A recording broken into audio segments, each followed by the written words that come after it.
Assalamualaikum warahmatullahi wabarakatuh.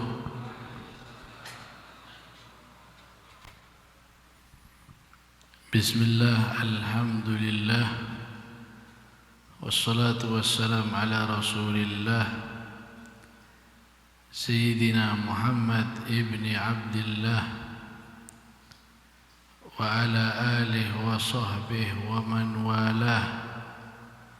ولا حول ولا قوة إلا بالله.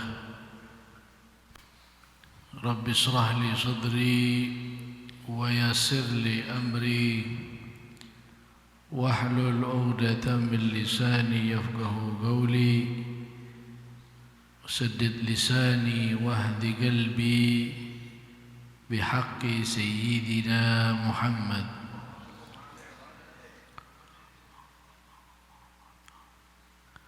Amma ba'd. Alhamdulillah, kita panjatkan puji syukur kehadirat Allah Subhanahu wa ta'ala. Di malam hari ini kita bisa berkumpul bersama, hadir di tempat ini.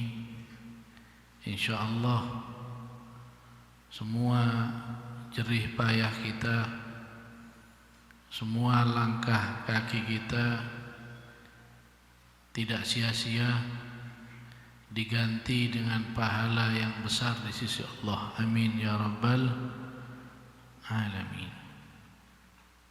Yang kita muliakan bersama para habaib, wabil khusus Al-Habib Abdillah bin Alwi As-Segaf, Al-Habib Nizar, Al-Habib Ahmad Ba'akil, dan semua para habaib yang hadir di sini. Mudah-mudahan mereka diberi panjang umur, sehat walafiat.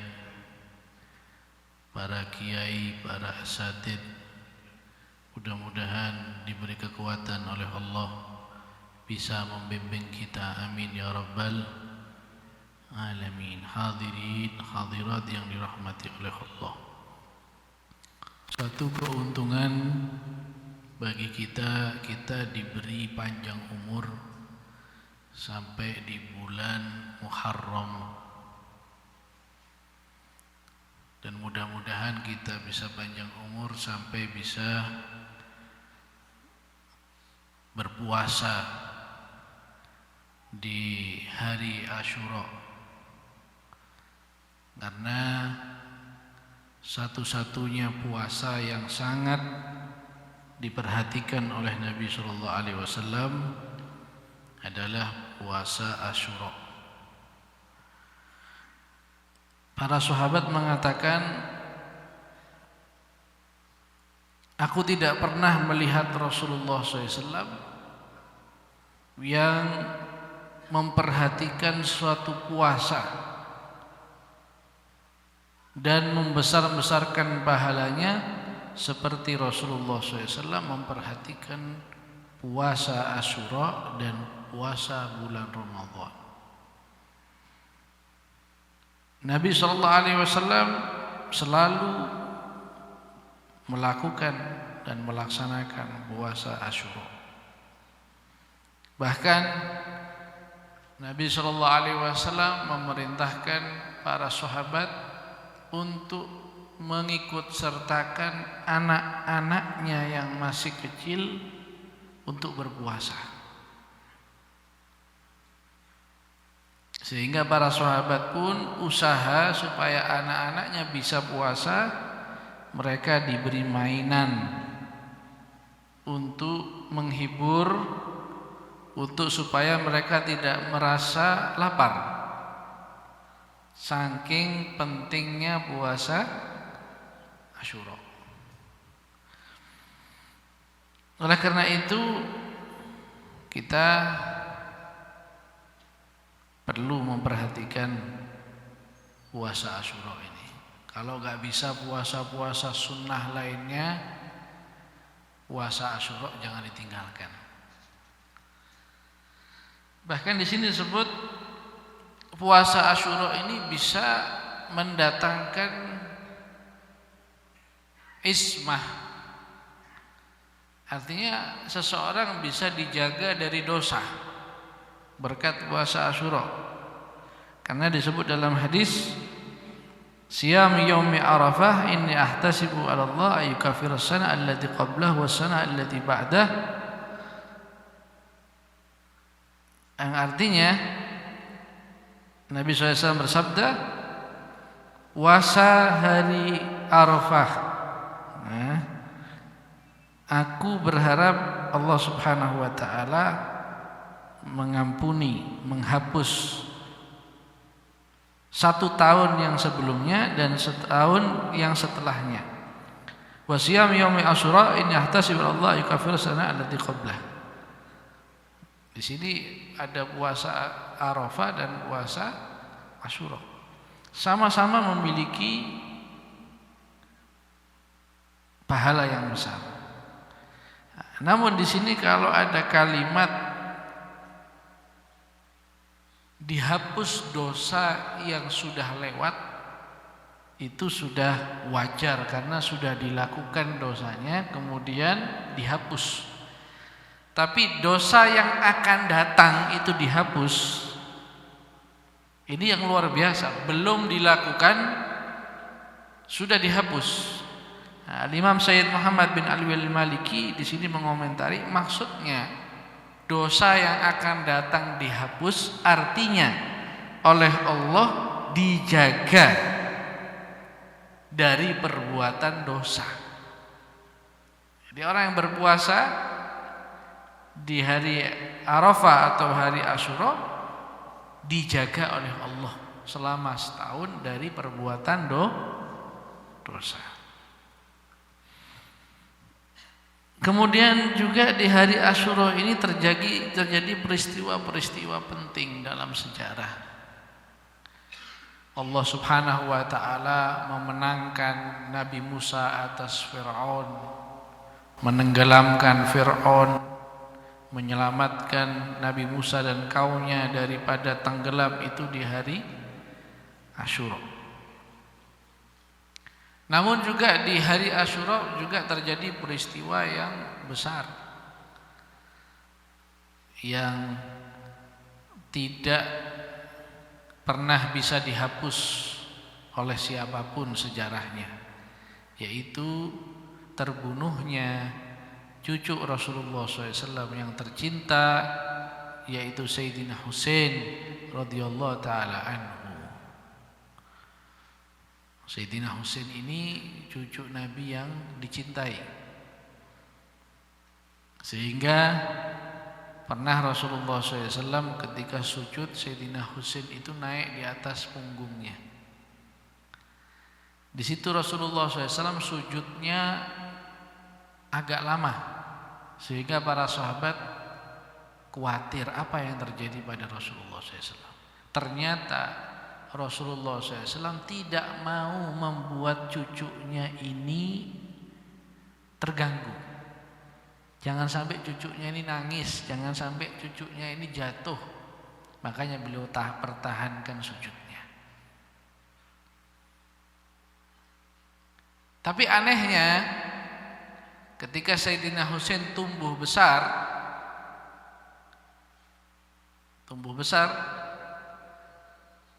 justru orang-orang yang mengetahui bahwa Sayyidina Husain ini cucu yang dicintai Rasulullah justru berani mengganggu, bahkan membunuh cucu Rasulullah SAW. Yang membunuh ini siapa? Bukan orang kafir, bukan orang di luar Islam. Justru orang Islam yang membunuh Sayyidina Husain. Orang yang ngaku Islam, orang yang ngaku Islam.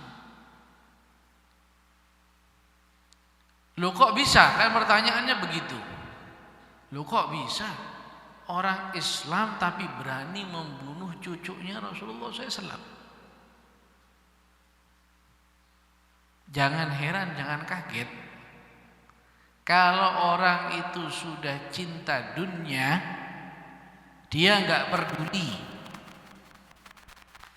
Apapun akan dilakukan asalkan keinginannya tercapai. Orang kalau sudah cinta dunia, ingin berkuasa, kemudian ada yang menghalangi, siapapun yang menghalangi pasti akan dihancurkan, dipojokkan. Termasuk Yazid bin Muawiyah ini. Dia ingin berkuasa, ingin berada di tahta. Sayyidina Husain dianggap menghalangi. Karena Sayyidina Husain tidak pernah diam kalau ada kebatilan. Itu memang sifatnya Ahlul Bait. Sifatnya keluarga Rasulullah SAW, anak cucu Rasulullah SAW itu tidak pernah membiarkan kezaliman. Mereka rela mengorbankan apapun, nyawanya dikorbankan asalkan mereka bisa melawan kebatilan. Dibunuhlah Sayyidina Husain radhiyallahu taala anhu gara-gara cinta dunia, kepingin dapat pangkat. Hubbud dunya ra'su kulli khati'ah. Cinta dunia itu sumber dari semua kesalahan, dosa. Hubbuka li syai' yu'mi wa yusim. Cintamu pada dunia itu bisa membutakan matamu dan bisa membuat engkau tuli. Sudah enggak peduli, sudah dinasehati model apapun enggak denger. Ditunjukkan ayat apapun enggak kelihatan. Kalau orang sudah cinta kan kadang dipikir-pikir aneh. Kalau pas maulutan ya, ini orang-orang ini baca marhaban marhaban jaddal Husaini, marhaban marhaban jaddal Husaini. Cucunya Sayyidina Husain dizalimi, cucunya Sayyidina Husain dibenci. Kalau ngelihat habaib kayak ngelihat bajingan. Kalau lihat habaib benci. Kalau lihat habaib dianggap bukan NU. Na'udzubillah min dzalik. Ini NU anyaran itu gitu. Nggak ngerti sejarah. Dulu waktu Hadratus Syekh Kiai Hasyim Asy'ari mendirikan NU, siapa yang mengawal, siapa yang mendukung? Para habaib. Bahkan Hadratus Syekh Hasyim Asy'ari sendiri gurunya banyak dari kalangan para habaib. Banyak dari kalangan para habaib. Maka jangan berbuat seperti itu. Jangan gara-gara fanatik pada satu golongan, fanatik pada organisasi, kemudian engkau membenci cucu Rasulullah. Jangan, rugi. Saya bawakan satu cerita. Setelah Sayyidina Husain alaihissalam dipenggal kepalanya, dipisahkan antara kepala dan badannya, itu kepalanya Sayyidina Husain, kepala yang paling mulia, kepala radhiyallahu taala anhu, kepala yang paling mulia di muka bumi ini yang pernah dicium oleh Rasulullah sallallahu alaihi wasallam. Itu kepalanya ini ditaruh di atas tombak, terus diarak kepalanya ini oleh ini orang-orang munafik, orang-orang zalim ini diarak. Subhanallah, ketika diarak itu dikawal oleh pasukan-pasukannya Yazid ini. Di situ ada Imam Ali Zainal Abidin, tangannya dibelenggu kayak maling begitu loh, dibelenggu. Cucu-cucu Rasulullah yang perempuan, yang laki-laki semuanya diikat tangannya, didorong. Kepala kakeknya, kepala ayahnya ditaruh di atas tombak, bayangkan. Ketika tengah-tengah begitu, ada salah satu orang keluar dari masjid.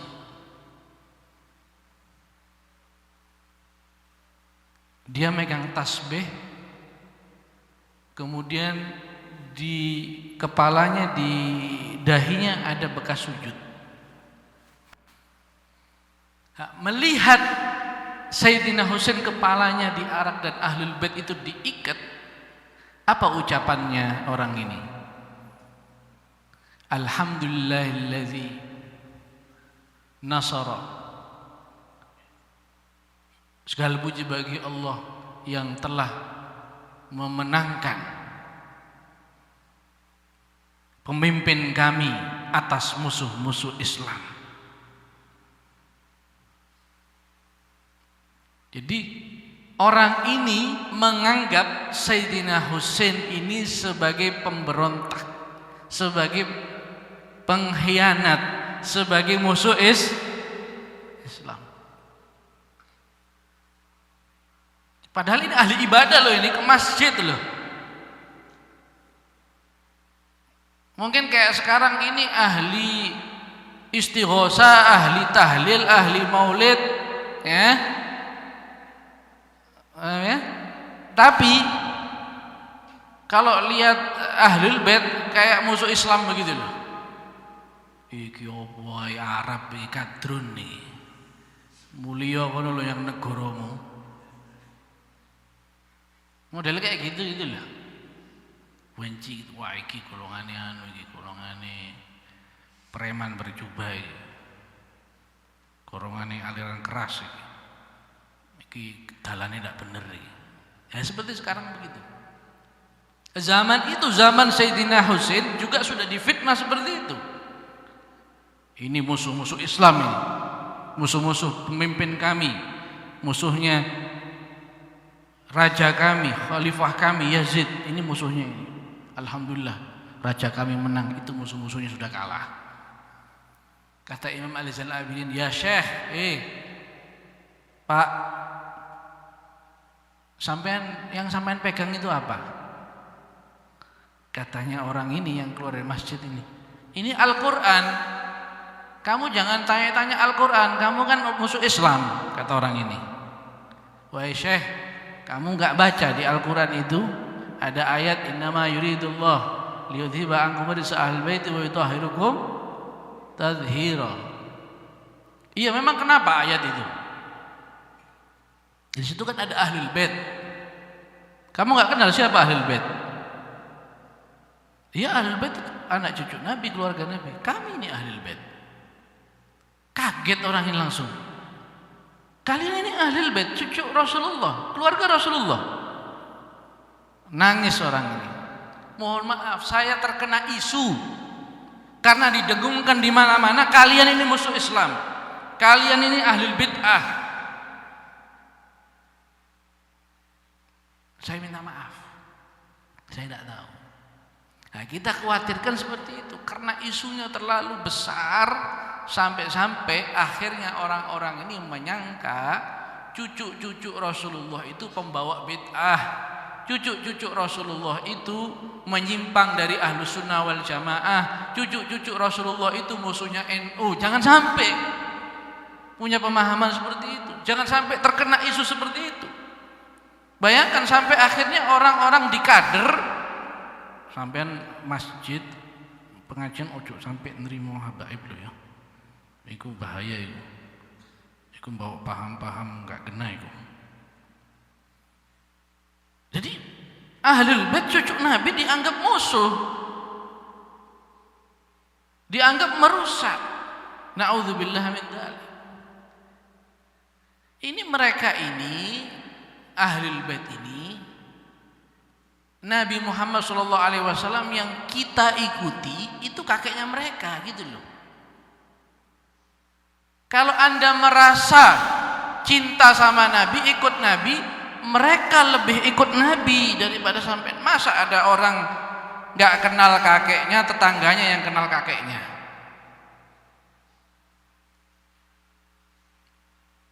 Sampean kalau mengatakan mereka tidak sesuai dengan Al-Quran, Quran itu turun di rumah mereka. Quran itu turun di rumah mereka, dan Nabi Muhammad SAW adalah kakek mereka.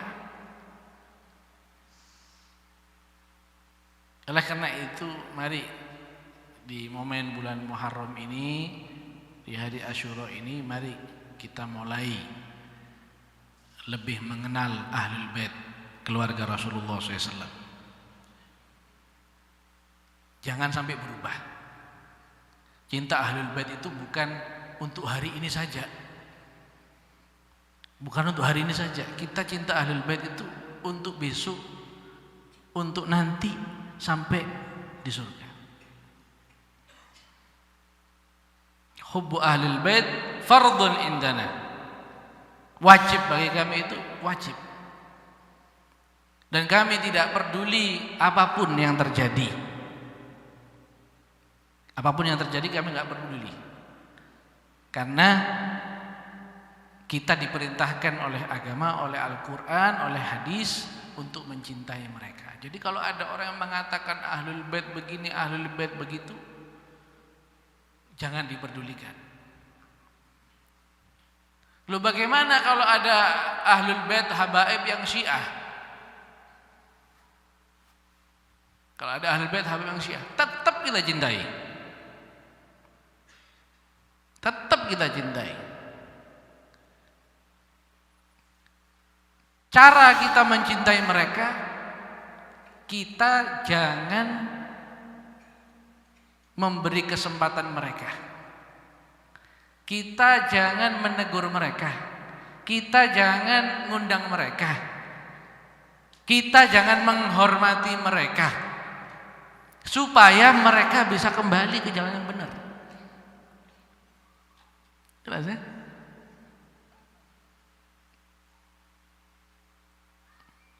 Imam Ghazali pernah menggambarkan masalah ini.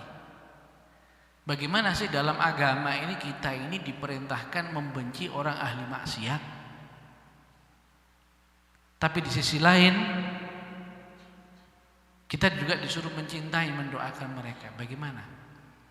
Kata Imam Ghazali, ini misalnya seperti seorang ayah yang cinta sama anaknya.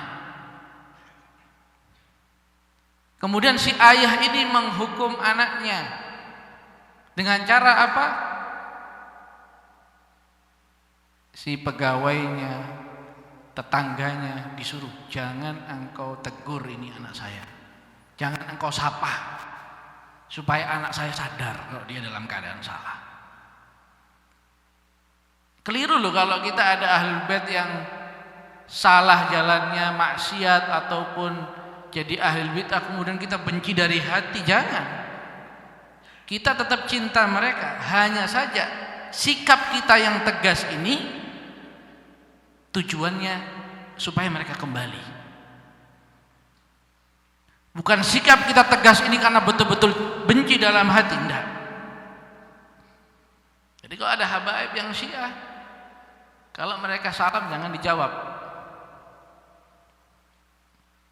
jangan dihormati, jangan diundang, dengan tujuan dalam hati tetap mudah-mudahan mereka bisa kembali. Saya ini seperti ini bukan karena apa-apa, tapi karena saya cinta. Saya cinta kepada mereka. Kadang-kadang kalau ada anak yang nggak nurut sama bapaknya, ya apa? Anak-anak kita disuruh sekolah nggak mau, main game terus, si bapak langsung tegas kepada anaknya, nggak dihiraukan anaknya, nggak dikasih jajanan, padahal dalam hatinya nggak tega, kasihan anakku, kasihan, harusnya saya kasih jajanan, tapi tetap saya nggak tegur, tetap saya nggak kasih jajanan supaya dia sadar kalau dia salah. Oleh karena itu, mudah-mudahan insyaallah kita semua termasuk orang-orang yang mencintai Ahlul Bait insyaallah. Dan mudah-mudahan hati kita diisi dengan mencintai keluarga Rasulullah SAW, anak cucu Rasulullah SAW. Dan mudah-mudahan cinta ini bermanfaat sehingga nanti di hari kiamat kita bisa berkumpul bersama mereka. Kita bisa mendapatkan syafaat daripada kakek mereka. Mudah-mudahan kita masuk dalam rombongan mereka, rombongan Ahlul Bait, rombongan Sayyidina Ali bin Abi Thalib, rombongan Sayyidina Husain, rombongan Sayyidina Hasan. Mudah-mudahan kita diberi husnul khatimah, husnul khatimah, husnul khatimah. Amin ya rabbal alamin. Assalamualaikum warahmatullahi wabarakatuh.